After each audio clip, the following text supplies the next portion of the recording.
પાલનપુર ઉપાસના વિદ્યાલયમાં ચાલતા યરલી બર્ડ આઈએએસ કોર્સને લઈ વિદ્યાર્થીઓએ કલેક્ટર મિહિર પટેલની મુલાકાત લીધી હતી, જેથી કલેક્ટર મિહિર પટેલ દ્વારા પણ બાળકોને બેસાડી તેમની સાથે સંવાદ કરી તેમના ઉજ્જવળ ભવિષ્ય માટે ઉપયોગી માર્ગદર્શન આપ્યું હતું. તેમજ એડિશનલ કલેક્ટરે પણ બાળકોને કલેક્ટરના જીવન અને રોલ અંગે વિસ્તૃત માહિતી આપી હતી. આ સંવાદથી વિદ્યાર્થીઓ ખૂબ જ પ્રેરિત થયા હતા. તેમજ સંસ્થા દ્વારા વિદ્યાર્થીઓને વિશેષ તૈયારી કરાવવા બદલ સંસ્થાના ટ્રસ્ટી, આચાર્ય, શિક્ષકો અભિનંદન પાઠવ્યા હતા.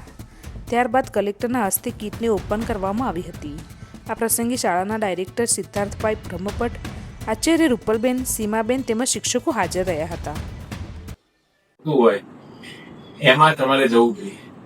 તમને એક ધારો કે માનીએ કે અમુકને એવું હશે કે મેથ્સ ગમતું હશે, ખૂબ મજા આવતી હશે. અમુકને મેથ્સમાં ગણિત આવે એટલે તારે જમીન પર જ થતું હશે. એ જ રીતે અમુકને ઇંગ્લિશમાં તકલીફ પડતી હશે, ઘણાને સોશિયલ સ્ટડીઝમાં રસ પડતો હશે. તમારી રુચિ શું છે એ તમારે શોધવું પડે. અને તમે નાના અત્યારે આ ઉંમરે તમે શોધી શકશો, પણ પછી મોટી ઉંમરે શું થાય કે પેલું કહેવાય ને કે ઘણી બધી જવાબદારી બી હોય છે અને પેલું પાકા ગળે ગાંઠા ના ચડે એવું થાય.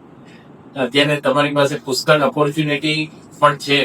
એટલે મારી વ્યક્તિગત સલાહ એવી છે તમને કે તમારો રસનો વિષય કયો છે એ તમે ઓળખો, તમારું સ્વપ્ન શું છે એ તમે ઓળખો.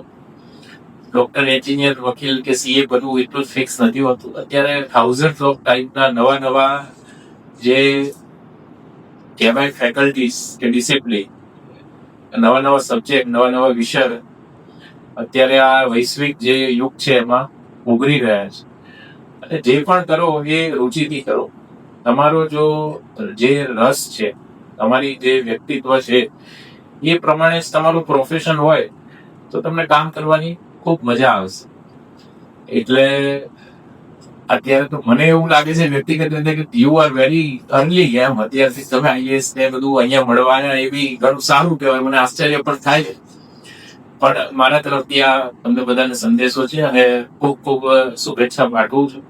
બનાસકાંઠા જિલ્લો વાત કરીએ તો શિક્ષકની દ્રષ્ટિએ અત્યારે ખૂબ આગળ વધી રહ્યો છે. આ વર્ષે સમગ્ર ગુજરાત રાજ્યમાં ધોરણ 10 જે બોર્ડની એક્ઝામ કહેવાય અને ધોરણ 12 સામાન્ય પ્રવાહમાં સમગ્ર ગુજરાત રાજ્યમાં આપણો બનાસકાંઠા જિલ્લો પ્રથમ ક્રમાંકે આવ્યો છે. એટલે તમારા બધા જે કહેવાય કે તેજસ્વી વિદ્યાર્થી મિત્રો અને શિક્ષકો બધાની મહેનતના લીધે ખૂબ સારી કામગીરી થઈ રહી છે. અને ફરી એકવાર બધાને શુભેચ્છા પાઠવું છું.